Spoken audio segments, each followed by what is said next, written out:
कैसे अमीर लोग सुपर कार से पैसा कमाते हैं। सुपर कार किसको पसंद नहीं। लैम्बोर्गिनी, फरारी, बुगाटी आम आदमी के लिए सिर्फ एक ड्रीम है ये आज के टाइम पे। लेकिन क्या आप लोगों को पता है बिलियनर सुपर कार से पैसा कमाते हैं। मतलब कि जहां मिडिल क्लास के लिए कार सिर्फ एक लायबिलिटी है, वहां बिलियनर्स मिलियनर्स के लिए कार एक एसेट है, एक बिजनेस मॉडल है और कहीं ना कहीं टैक्स इवेशन का बहुत बड़ा स्ट्रेटेजी है, जिस कारण इन लोग के शौक भी पूरे हो जाते हैं, हवाबाजी भी हो जाती है और टैक्स में अच्छी खासी बचत भी हो जाती है इनकी। आज की वीडियो में हम पूरे सेगमेंट को ब्रेक डाउन करके बताएंगे कैसे एक बिलियनर मिलियनर अच्छा खासा पैसा कमा लेते हैं, अच्छा खासा पैसा बचा लेते हैं सुपर कार खरीद के। तो वीडियो को पूरा जरूर देखना, आप लोगों को मजा कम आएगा, पर सच बता रहा हूँ बेट लगा लो मेरे से, बहुत कुछ सीखने को मिलेगा टैक्स के बारे में, सुपर कार कैसे वैसे बनती है। तो वीडियो को पूरा जरूर देखना। सेगमेंट 1 की बात करेंगे, super car are appreciating assets. Normally आप लोगों ने अपने घर वालों या आसपास वालों ने सुना होगी, जैसे कोई कार शोरूम से बाहर निकलती है उसकी वैल्यू 10% डेप्रिशिएट हो जाती है और 2-3 साल आते आते उसकी वैल्यू 30 to 40% डेप्रिशिएट हो जाती है। जैसे कि आप लोगों ने आज नेक्सॉन ली तो 2-3 साल बाद उसकी वैल्यू 50% डाउन हो जाएगी, मतलब 8 लाख की नेक्सॉन आज 4 लाख की बच जाएगी। पर सुपर कार में ये चीज बिल्कुल अपोजिट है, स्पेशली लिमिटेड एडिशन में। अगर आप लोगों ने 12th क्लास में कॉमर्स ली और उसमें इकोनॉमिक्स में एक कॉन्सेप्ट पढ़ा होगा, demand is directly proportional to supply. अगर डिमांड ज्यादा है और सप्लाई कम है तो ऑटोमेटिकली उस प्रोडक्ट का प्राइस बढ़ जाता है और ये चीज सुपर कार में अप्लाई होती है। अभी सब चीज बताऊंगा, ध्यान से सुनते रहना। फरारी, बुगाटी, मैक्लेरन, लैम्बो, जितने भी कार मेकर हैं ये सुपर कार वाले हर साल लिमिटेड नंबर ऑफ कार ही बनाते हैं और उसमें से वो 3-4 तो लिमिटेड एडिशन निकाल देते हैं, क्योंकि हर कोई खरीद नहीं सकता अपनी गाड़ी। लिमिटेड कस्टमर है, डिमांड हाई रहती है, सप्लाई कम होती है, इसका मतलब ऑटोमेटिकली उस गाड़ी की रीसेल वैल्यू अपने आप एप्रिशिएट होती रहती है। आप लोग अभी भी अगर देखो तो लैम्बोर्गिनी हुराकेन जो कितने साल पहले लॉन्च हुई थी, अब तो लैम्बोर्गिनी ने उसका प्रोडक्शन बंद कर दिया है। अब कोई भी सेकंड हैंड डीलर की दुकान में चले जाओ, डबल प्राइस में बेच रहा होगा आपकी गाड़ी, मतलब डबल प्राइस नहीं हो रहा होगा, जिस प्राइस में वो बिकती थी अभी भी उस प्राइस में बिक रही है गाड़ी वो। तो समझ जाओ क्या वैल्यू है। अगर बंदे ने 2 करोड़ की ली, आज 2 करोड़ 80 लाख तक तो बिकी रही होगी गाड़ी। लैम्बोर्गिनी हुराकेन की बात कर रहा हूँ मैं। तो आप लोगों ने देख ही लिया कि हाँ भाई सुपर कार से थोड़ा रिलेटेड पैसा तो बनते हैं अगर गाड़ी पुरानी हो। अब गाड़ी जो बंदा नहीं ले रहा है उसके लिए क्या फायदा है वो भी बताऊंगा, और वो बहुत इंपॉर्टेंट है टैक्स के मामले में। हमारा सेगमेंट 2 है tax benefit and smart investment. चलिए अब समझते हैं कि एक मिलियनर अपनी सुपर कार को टैक्स बेनिफिट टूल कैसे बनाता है। अकाउंटिंग में एक फेमस टर्म है, आप लोगों ने सुना होगा, बिजनेस एक्सपेंस राइट ऑफ। आप लोगों को मैं समझाता हूँ। अगर कोई बंदा अपनी गाड़ी अपनी कंपनी के नाम पे लेता है तो उसका फ्यूल, इंश्योरेंस, सर्विस, यहाँ तक कि EMI, हर चीज को बिजनेस एक्सपेंस दिखाया जा सकता है। मतलब कि जो भी चीज है वो सारे बिजनेस के खर्चे दिखाए जा सकते हैं। मतलब जो खर्चा लग रहा है उसे उस बंदे की टैक्सेबल इनकम से माइनस कर देते हैं। मतलब एक साइड से देखो तो बंदे की नीड की चीजें ही पूरी हो गई, उसको टैक्स भी कम देना पड़ा, उसको अपने जेब से भी खर्चा नहीं करना पड़ा, ओवरऑल मतलब फ्री में हो गया काम उसका। सेकंड पॉइंट है डेप्रिसिएशन एडवांटेज। अकाउंटिंग रूल के हिसाब से अपनी कंपनी बुक में आप लोग ये दिखा सकते हैं कि हमारी कार हर साल डेप्रिसिएट हो रही है, उसकी वैल्यू गिर रही है। जो अमीर लोग होते हैं इस चीज को अपने फेवर में यूज करते हैं, जैसे कि पेपर में तो उनकी वैल्यू कम होती जा रही है पर असल में उनकी गाड़ी की वैल्यू अप्रिशिएट हो रही है, क्योंकि सुपर कार तो लिमिटेड है, सप्लाई तो लिमिटेड है और डिमांड बढ़ते जा रही है, पेपर में वैल्यू कम होती जा रही है। आप लोग समझ ही होंगे मतलब मैं क्या कहना चाह रहा हूँ। थोड़ा कॉम्प्लिकेटेड है पर एक एग्जाम्पल के साथ बताता हूँ आप लोगों को। जब कोई बंदा गाड़ी अपनी कंपनी के नाम पे लेता है तो हर साल उस गाड़ी की वैल्यू अकाउंटिंग में डेप्रिशिएट करती हुई दिखाई जाती है। एग्जाम्पल, आप लोगों ने 2 करोड़ की लैम्बोर्गिनी ली मान लो एक बार, अकाउंटिंग बुक्स में उसकी वैल्यू हर साल 10 से 15% कम होती दिखाई जाएगी। मतलब कि 5 साल आते आते उसकी वैल्यू अकाउंटिंग बुक के हिसाब से डेप्रिसिएशन में 80 लाख की वैल्यू बची रहेगी। जो कार हमने 2 करोड़ की ली थी 5 साल बाद वो 80 लाख की बिकेगी। पर असल में इसका उल्टा है। आप लोग बिजनेस अकाउंट में ये बोल सकते हो कि मुझे तो 5 साल में 1.5 करोड़ का लॉस हुआ है, और आप दिखा भी सकते हो कि मैंने ये कार ली, इतना 5 साल में इसकी वैल्यू डेप्रिशिएट हुई है, और लॉस की वजह से आप लोगों को टैक्सेबल इनकम में आपको कम टैक्स देना पड़ता है। आप लोगों को लग रहा हो यार ये तो कार्स वाला चैनल है, ये भयंकर अकाउंटिंग के पढ़ाने लग गया है, मुझे पता है, पर थोड़ा कार से रिलेटेड टॉपिक था और तो इम्पोर्टेंट भी था। आप लोगों को लगता है कि सुपर कार्स जो बिलियनर्स मिलियनर्स ले रहे हैं शौक भी पूरा कर रहे हैं, उनके पैसा भी कैसे अप्रिशिएट हो रहा है। आप लोगों ने सोचा तो होगा कि इतनी गाड़ी ले लेते, इतना बड़ा गैराज क्यों बना देते हैं, तब भी इतने पैसे इनके पास। तो ये कहीं ना कहीं आप लोगों को थोड़ा सीखने को मिलेगा।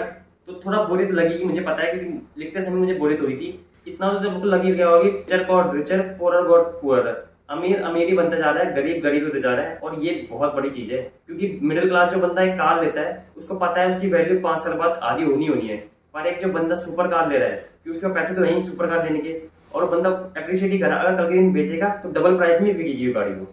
अब दूसरा जो पॉइंट है टैक्स वाले सेगमेंट में वो है collateral for loans. Collateral means कोई भी चीज गिरवी रख देना बैंक को, बैंक हमको उसके बदले लोन दे दे। अब ये चीज अमीर लोग करते हैं, वो अपनी लैम्बोर्गिनी फरारी बैंक को एक एसेट के तौर पे बैंक पे गिरवी रख देते हैं। अगर कल के दिन वो पैसा रिकवर नहीं कर पाए तो बैंक उनकी फरारी ले जाएगी। पर ऐसा नहीं होता है। जब वो लोग बैंक से लोन लेते हैं, वो क्यों लेते हैं? वो चीज वो लोग इन्वेस्ट करते हैं स्टॉक में, म्यूचुअल फंड में, अपना मतलब कहीं भी इन्वेस्ट कर देते हैं, और जो उससे इंटरेस्ट आता है उससे वो बैंक का इंटरेस्ट भी बढ़ते हैं, और साइड बाय साइड जितना पैसा बचता है वो अपने पास रख देते हैं, और जब लोन देने की बारी हो जो पैसा उनके बैंक ने लोन दिया वही उनको दे देते हैं। तो एट द एंड बनता गाड़ी फ्री में चला रहा है अमीर आदमी, क्योंकि उसने तो अपनी गाड़ी के बदले लोन उठाया है, और जो लोन से उसने कहीं इन्वेस्ट करा ही होगा, कहीं रियल एस्टेट में इन्वेस्ट कर दिया होगा, वहां से तो पैसा आएगा इंटरेस्ट के नाम पे, थोड़ा बैंक को दे देगा, पूरा अपना जेब में रख लेगा। गाड़ी फ्री में चल रही है, फ्री में सर्विस हो रही है, टैक्स में बचत, गाड़ी चलाने की बचत, मतलब बंदे, मतलब आप लोग समझ लो अमीर आदमी क्यों अमीर है। थर्ड पॉइंट है हेज अगेंस्ट इन्फ्लेशन। आप लोगों को पता ही है गोल्ड का प्राइस, रियल एस्टेट का प्राइस, आर्ट जो आर्ट बनती है म्यूजियम में रखी रहती है उनके प्राइस अप्रिशिएट होते हैं। उसी सुपर कार के जो लिमिटेड एडिशन है उनके प्राइस भी अप्रिशिएट होते हैं। तो आप लोगों ने देखा कि सुपर कार जो पुरानी है राजस्थान में, आप लोगों ने देखा होगा रोल्स रॉयस पुरानी उनकी वैल्यू करोड़ों में आज के टाइम पे, जबकि उनके जो नंबर है आर नंबर वो भी आज मतलब करोड़ में बिक रहे हो। तो इसीलिए एक बिलियनियर के लिए लैम्बोर्गिनी, मैक्लारेन, फरारी एक मूविंग इन्वेस्टमेंट वॉल्ट बन जाता है। अब आता है अपना सेगमेंट 3 की और कौन से वेज है कि एक अमीर आदमी अपनी सुपर कार से पैसा बना सके। दुबई, लंदन, फ्लोरिडा जैसे शहरों में रेंटल कार बिजनेस का $multi-million का इंडस्ट्री है। अगर इनकी कस्टमर की बात करें तो कि कौन इनकी कार रेंटल में रहता है, हम जैसे इंडियंस, इंडिया के कौन इंस्टाग्राम इन्फ्लुएंसर, ट्रेडर, वहां जाके हवाबाजी करते हैं, उनसे रेंट में गाड़ी लेते हैं, फिर रील बनाते हैं, बड़ी हवाबाजी कर लेते हैं। आप लोगों ने कितनी रील देख ली, मैं क्या बोलूं, इतनी रील देखी होगी। और ये सब क्या रेंटल ही तो है, क्या है? वहां के बड़े बड़े सिख लोग गाड़ी एक बार खरीदते हैं तो 1-2 महीने चला के भूल जाते हैं, तो बेचते तो है नहीं, वो रेंटल में लगा देते हैं, उनसे वहां से भी उनका पैसा जाता है, छोटा पैसा जाता है, छोटा नहीं तो लाखों का पैसा आता है, लाखों इंडियन रुपीज जाते हैं 10 दिन के।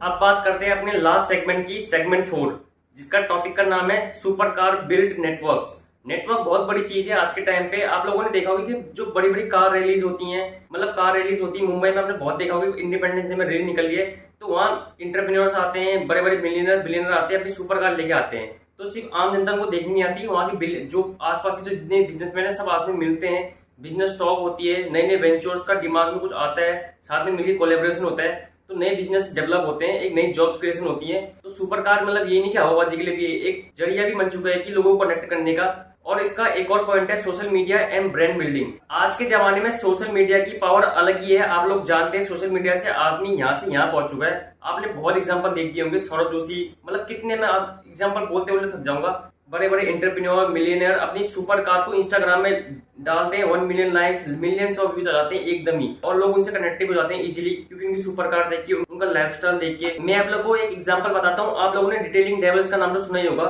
उनके फाउंडर है सौरभ आहूजा। आजकल इंस्टाग्राम में खूब चाहे होते हैं, उनका यूट्यूब चैनल भी है रेगुलर इंटर गाय नाम से। उनके पास McLaren, Porsche, BMW G4, BMW M4, G-Wagon, कई सारी गाड़ियां हैं, और आजकल सोशल मीडिया में काफी अच्छा काम भी कर रहे हैं, अपना लाइफस्टाइल दिखा भी रहे हैं, अपना काम भी दिखा रहे हैं। तो आप लोग सोचते हो कि यार इनके पास इतनी बड़ी बड़ी गाड़ियां कैसे इनके चला भी पाते, नहीं चला पाते, खाली गैराज में खड़ा करने का है। तो उनका तो डिटेलिंग का काम है। तो क्या होता है कि जब भी उनका कोई नया फ्रेंचाइजी ओपन होती है, कहीं भी ओपन होती है, तो अपनी सारी कार ले जाते हैं। जैसे कि अभी वो लोग अपनी देहरादून गए थे, उनका नया कोई स्टोर खुला था वहां, तो अपनी ये सारी गाड़ी जितनी भी सुपर कार से देहरादून ले गए। अब क्या होता है, छोटे शहर में अगर इतनी बड़ी बड़ी गाड़ियां 7-8 करोड़ की गाड़ियां जाएंगी तो वहां का लॉ ऑफ अट्रैक्शन बनेगा। मतलब कि लोग देखेंगे, अरे भाई इस दुकान में इतनी सारी सुपर कार आई है, ऐसा क्या है इसकी दुकान में, ऐसा क्या काम कर रहा है ये। तो लोग मतलब देखते हैं, और बाद में ना ये गुडविल की तरह काम करता है, मतलब कि इसकी दुकान में इतनी बड़ी बड़ी गाड़ियां आ रही है, कुछ तो अच्छा होगा इसकी दुकान में कि इतनी बड़ी बड़ी गाड़ी आ रही है इसकी दुकान में, तो बाद में गुडविल का काम करेगा ये। तो ऐसी सौरभ सर भी, मतलब सौरभ भैया भी ऐसे ही काम करते हैं, उन्होंने तभी इतनी गाड़ियां ली है, और शौक तो है ही, और ऊपर से वो चीज, ऊपर से उनकी कार उनको पैसा बना के दे रही है, वो तो मैंने बता ही दिया, पैसे बना दे रही है, एक रिप्रेजेंट भी कर रही है, एक मतलब अब मैं कैसे बताऊं, एक नाम भी दे रही है कि अगर कहीं भी जाते तो बड़ी बड़ी गाड़ियां ना उनकी बिजनेस में भी अप्रिशिएट कर रही हो। That's it. तो दोस्तों आप लोगों ने देख ही लिया हो कि एक अमीर आदमी अपनी गाड़ियों से ही पैसा कैसे कमाता है, क्योंकि गरीब के लिए तो गाड़ियां सिर्फ लायबिलिटी है, अमीर के लिए गाड़ियां भी एसेट है।